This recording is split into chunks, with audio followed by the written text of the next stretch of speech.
Bem-vindos a mais um vídeo sobre histórias do Reddit. O tema de hoje são pessoas intituladas, aquelas que se acham donas do mundo e de todos. Não se esqueça de dar o like e se inscrever no canal, assim você me ajuda demais e não perde mais nenhum vídeo. Adolescente de direito estraga meu voo e acaba morrendo de medo de mim. Isso aconteceu em julho passado. Eu, 19 anos, mulher, estava em um voo internacional para a Europa para passar 2 semanas no exterior. O voo seria noturno e com 11 horas de duração, e eu tinha planos para o meu primeiro dia de viagem, então pretendia dormir em algum momento. Também no meu voo estava um grande grupo de estudantes adolescentes do meu país que estavam indo para um acampamento de intercâmbio. Como minha tia trabalha para a empresa que faz essas viagens, consegui comprar minha passagem de avião com um pequeno desconto. Eu não estava viajando com os adolescentes, mas estava sentado entre eles. Logo antes do voo, um dos adolescentes se dirigiu a mim como a senhora, o que foi meu primeiro sinal de que eles achavam que eu tinha muito mais de 19 anos. Eu estava em um assento no corredor na fila do meio do avião e provavelmente a único não campista daquela sessão. Sentado bem na minha frente estava um adolescente. Ele era um dos campistas e tinha no máximo 16 anos. Nunca soube o nome dele, mas vamos chamá-lo de Kevin. Com cerca de 2 horas de voo, decidi fechar meu computador, desligar a TV do encosto do banco e tentar dormir um pouco. Não gosto de dormir em aviões, mas de alguma forma consegui. Fui acordada um pouco depois por alguém falando ruidosamente. Abri os olhos para ver que Kevin estava bem acordado, conversando alegremente com a garota ao lado dele e o cara do outro lado do corredor. Eu verifiquei a hora, pensando que estávamos perto de pousar, apenas para descobrir que tinha passado menos de 1 hora desde que eu tinha adormecido. Eu esperava que eles parassem logo para dormir, pois já estava ficando tarde e todo mundo estava fazendo isso, mas eles continuaram. E enquanto as outras 2 pessoas também eram culpadas, Kevin era especialmente barulhento. O volume de sua voz era semelhante ao de uma criança de 10 anos em um ônibus escolar, não a de um colegial em um voo lotado de 11 horas. Percebi que as 2 meninas sentadas ao meu lado também estavam tendo problemas para dormir, então decidi que não seria egoísmo reclamar. Educadamente, mas com firmeza, pedi a Kevin e sua equipe que abaixassem o volume ou parassem de falar, já que havia outras pessoas no avião e estávamos todos tentando dormir. Eles pararam por cerca de 15 minutos, durante os quais quase consegui cair em um sono feliz. Mas então eles retomaram a conversa, Kevin barulhento e orgulhoso. Continuei tentando dormir, mas isso continuou pelo resto do voo. E Kevin não apenas ria e gritava o tempo todo, como também não parava de se mover. Ele saltitava em seu assento, esticava os braços e as pernas e geralmente agitava os membros. Ele constantemente se movia para frente e para trás, e seu cotovelo afundava em meus joelhos toda vez que ele fazia isso. Ele também jogava o braço para trás e batia na TV touchscreen, acendendo sua luz forte diante dos meus olhos e me forçando a acordar e desligá-la. Não reclamei de novo, principalmente porque estava exausta e sabia que provavelmente explodiria com Kevin se o fizesse, e não podia arriscar a possibilidade de colocar minha tia em apuros no trabalho. Então me resignei a imaginar a violência que queria infligir a Kevin, encontrando conforto na fantasia de socar seu rosto até estourar todas as espinhas gordurosas. Quando pousamos, eu tinha dormido uns 40 minutos, no total. E acho que ninguém naquela sessão conseguiu descansar. Kevin levantou-se de seu assento no momento em que o sinal do cinto de segurança foi desligado e, brincando, perguntou a seus colegas há quanto tempo você dormiu, e rindo de sua angústia. Eu só queria sair daquele avião. Assim que me foi permitido, abaixei-me para pegar minha bolsa. Naquele momento, Kevin estava se movendo e acidentalmente me deu uma cotovelada no rosto. Não doeu, mas naquele momento, eu estava além de chateada. Então, quando Kevin se virou para se desculpar, ainda rindo, por sinal, dei a ele o que deve ter sido o pior e mais odioso olhar mortal que já dei a alguém em minha vida. Eu não vi meu rosto, nem poderia reproduzi-lo se quisesse, mas ele imediatamente parou de rir, virou-se e ficou parado. Saí do avião 5 minutos depois. Felizmente o jet lag não me afetou muito e consegui aproveitar bem o primeiro dia de viagem. Tive que tomar precauções para não dormir demais naquela noite, mas foi aí que meus problemas terminaram. 2 semanas depois, era hora de voltar para casa. Quando cheguei ao aeroporto, o mesmo grupo de campistas apareceu.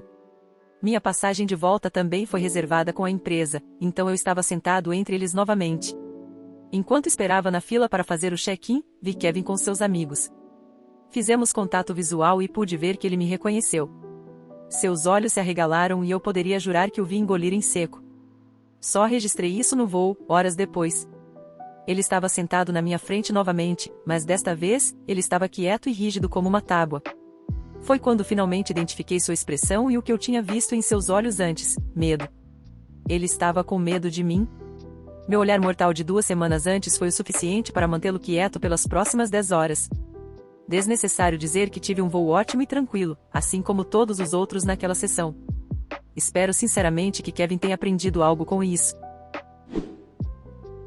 Enfermeira intitulada me diz para deixar meu bebê no hospital e voltar em uma semana porque ela sabe o que é melhor para ele. Você leu o título corretamente. Isso foi 28 anos atrás, quando fui mãe pela primeira vez. Dei à luz um menino saudável e, 24 horas depois, o hospital nos liberou e lá fui eu em completa felicidade com meu novo pacote de alegria. Minha mãe voltou para casa com meu marido e eu para me ajudar na primeira semana. Em poucos dias, ficou claro que meu filho estava ficando com um tom horrível de amarelo. Minha mãe me garantiu que provavelmente era icterícia e que ele provavelmente precisaria de luz solar extra. Nós o levamos ao pediatra, que achou que ele estaria melhor no hospital sob algumas luzes azuis. Suas instruções eram muito específicas. Ele disse: "Mãe, eu quero que você vá direto para o hospital. Você vai dormir no hospital pelas próximas noites. Estou ligando antes para que eles tenham tudo preparado para você.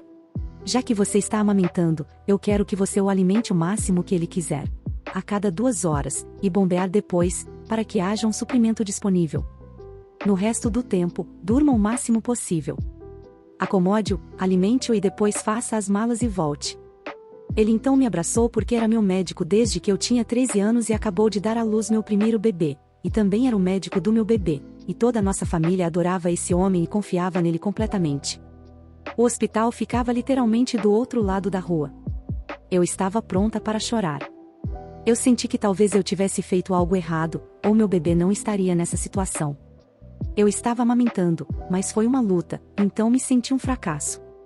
Eu também não me dou bem com o confronto. Combine isso com os hormônios correndo pelo meu corpo e, bem, eu estava uma bagunça. Chego ao hospital e eles nos levam para cima. Eu tinha acabado de receber alta alguns dias antes, e algumas enfermeiras me reconheceram. Aproximei-me do balcão, onde encontrei a enfermeira Hatia pela primeira vez. É a enfermeira Hatia, eu sou eu. Hatia está extremamente acima do peso e tem cerca de 60 anos, eu acho. Hatia, erguendo os olhos da papelada dela como se eu a estivesse incomodando. Posso te ajudar? Sim, o médico me pediu para vir verificar. Ele disse que ligou antes e eu expliquei toda a história, incluindo as instruções explícitas sobre a amamentação. Ela olhou para mim por cima dos óculos e suspirou um pouco. Faço isso há muito tempo, e o que seu bebê precisa são as luzes azuis e a fórmula. Você não tem leite materno bom o suficiente ou ele não estaria nessa situação.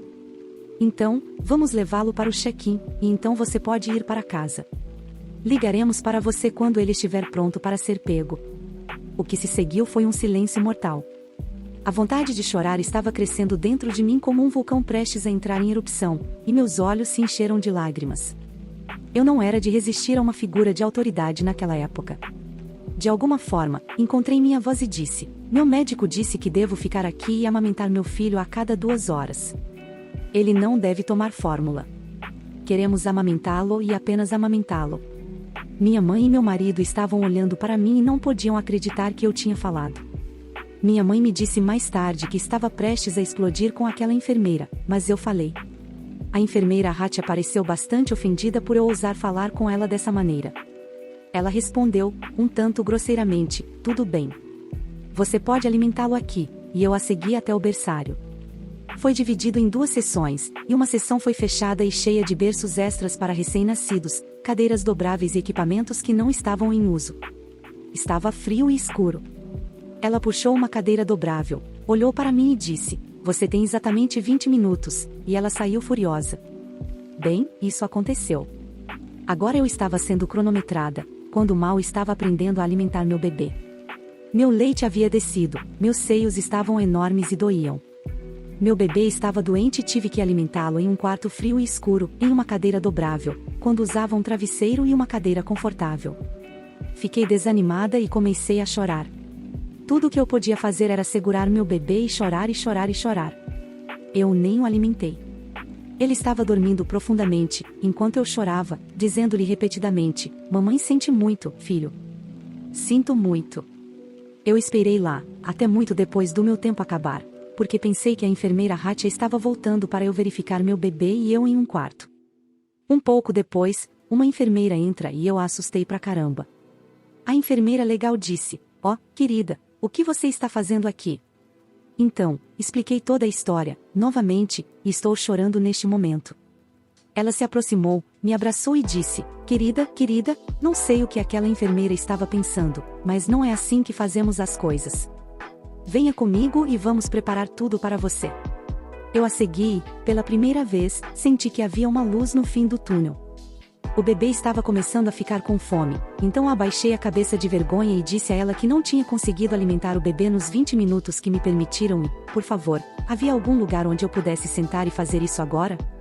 A enfermeira legal era o ser humano mais precioso do planeta ao lado do meu filho recém-nascido naquele momento. Ela me levou para um quarto reservado para pais de bebês que precisam ficar internados. Eu tinha um quarto privado. Ela me trouxe lençóis e travesseiros para o sofá dobrável. Ela me trouxe sua máquina de extração de leite profissional e me preparou um kit de extração profissional.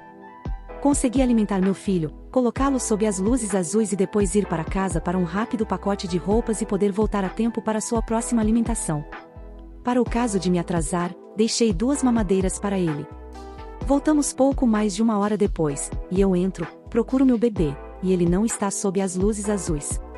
Pesquisei um pouco mais e encontrei a enfermeira Hatia, com meu filho nos braços, e ela estava dando a ele uma mamadeira. Você adivinhou? Fórmula. A mamãe ursa em mim levantou sua cabeça protetora e eu quase perdi minha cabeça. Bati furiosamente no vidro até que ela olhou para cima. Aquela mulher teve a coragem de revirar os olhos para mim. Ela saiu e perguntou o que eu precisava. Eu te expliquei que estamos amamentando estritamente nosso bebê. Não queremos que ele tome fórmula. Vou levá-lo agora para a alimentação dele. Hatia, o que você parece não entender é que a fórmula é melhor. Ele precisa livrar seu corpo de bilirrubinas e a fórmula se ligará a ele melhor do que o leite materno. Se você amamentar, ele ficará aqui por mais tempo. É isso o que você quer? Que seu bebê fique mais tempo no hospital? Meu médico disse que eu devo amamentar apenas. Eu vou levar meu bebê agora. Hatia, ok, adeque-se. Ela o jogou em meus braços e fui para meu quarto particular, para amamentar meu filho e depois bombear. Essa foi a minha vida por 3 noites e 4 dias. As enfermeiras me acordavam à noite, a cada 2 horas, e eu me alimentava, bombeava e depois dormia. Dia 4, ele era um bebê rosa brilhante e saudável e tivemos que levá-lo para casa. Meu marido ligou para nosso médico e contou o que aquela enfermeira havia feito. No segundo dia ele veio nos ver, e mais tarde tive o prazer de testemunhar meu médico dar à enfermeira Hatia um bom bocado do que ele pensava dela. Ele ficou furioso e ela realmente foi mastigada. Disseram-lhe para não ter mais nada a ver com a nossa família. 2 anos e 3 dias depois que meu filho nasceu, dei à luz minha filha naquele mesmo hospital. Ao chegar ao trabalho de parto, a enfermeira Hatia estava novamente de plantão. A enfermeira que nos atendeu foi maravilhosa. Apontei para a enfermeira Hatia e disse: "Está vendo aquela mulher ali? Nem mesmo a chamei de enfermeira, não queremos essa mulher em qualquer lugar perto do nosso novo bebê que está a caminho. Ela foi um pesadelo há 2 anos e não vou ficar estressada ou intimidada por ela novamente. Também não queremos fórmula para bebês por qualquer motivo, a menos que seja inevitável.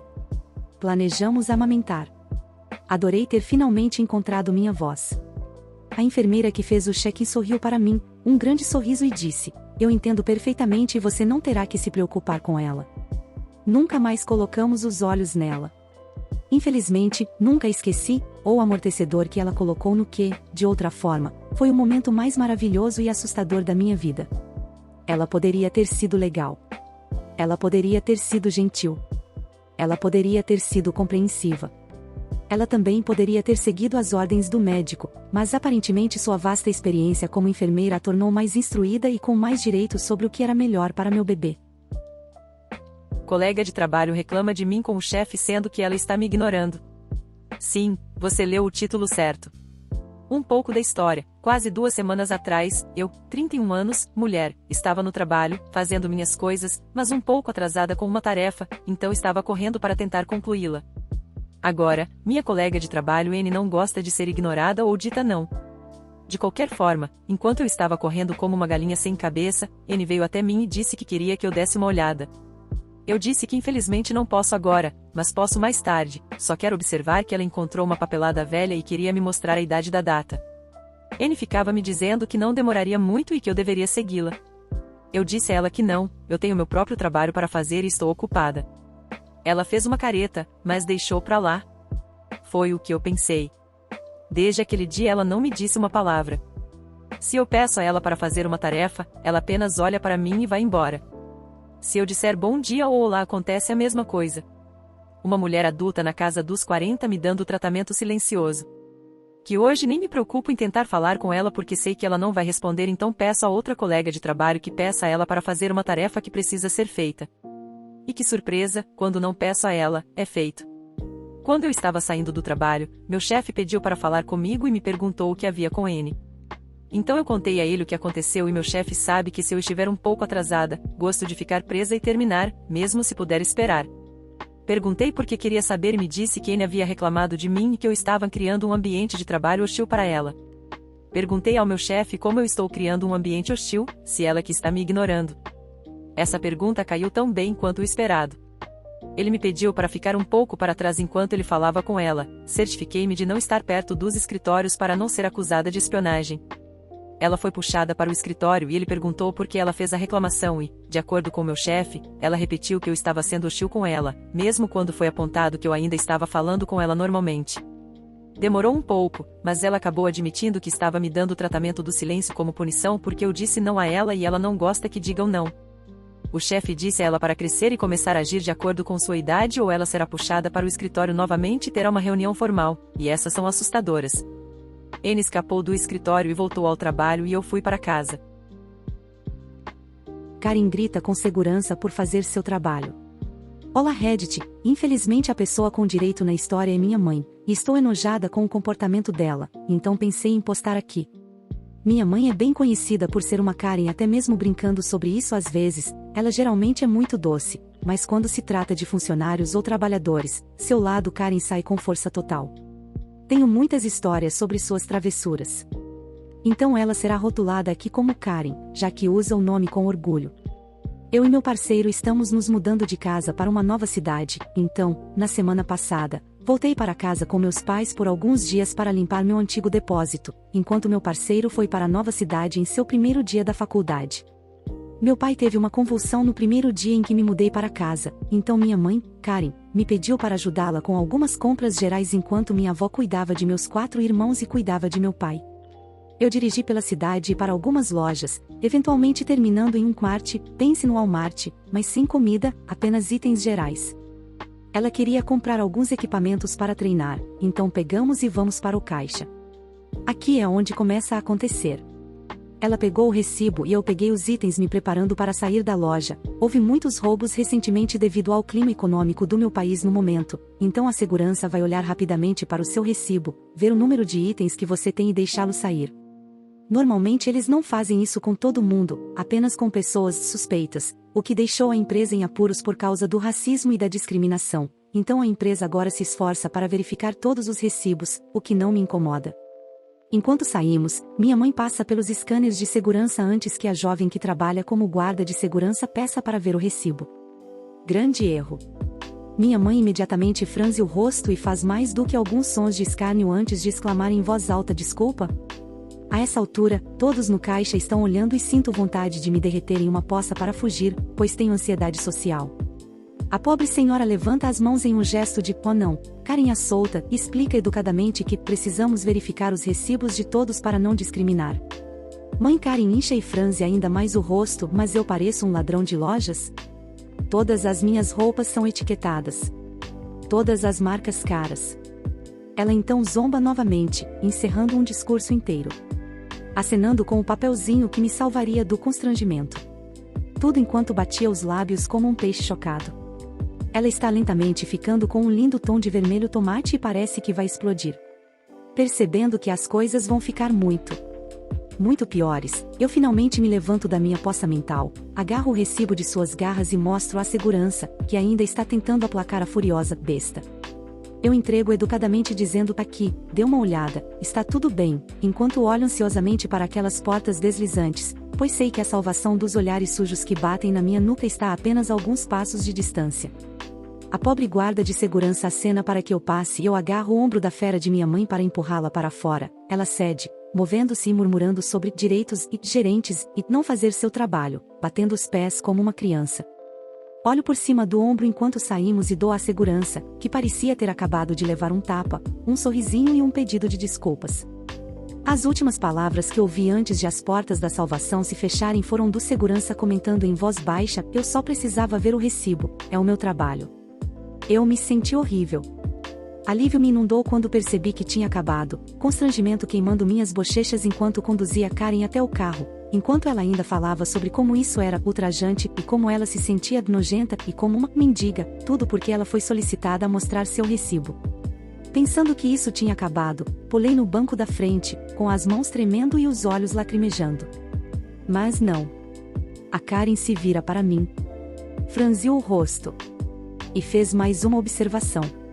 Isso só aconteceu porque você parece uma sem-teto, use um vestido da próxima vez. Obrigada, mãe. Muito obrigado por assistir, comente sobre sua história favorita e dê like se gostou. Se inscreva no canal e ajude na meta de 1.500 inscritos, estamos muito perto. Uma boa noite, pessoal.